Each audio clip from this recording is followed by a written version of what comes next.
Pero pag nadisgrasya ang mga yan, pananagutan mo sa taas.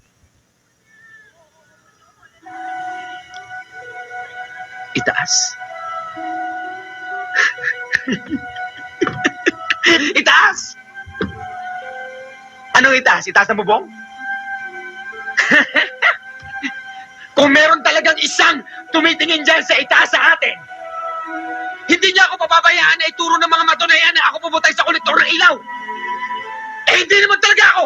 Nards, pagsubok lang yan sa atin na nasa itaas. Kung meron talagang isa dyan sa itaas na tumitingin sa atin, hindi niya ako papabayaan na bugbugin ng mga pulis! Hindi niya ako papabayaan na maghirap!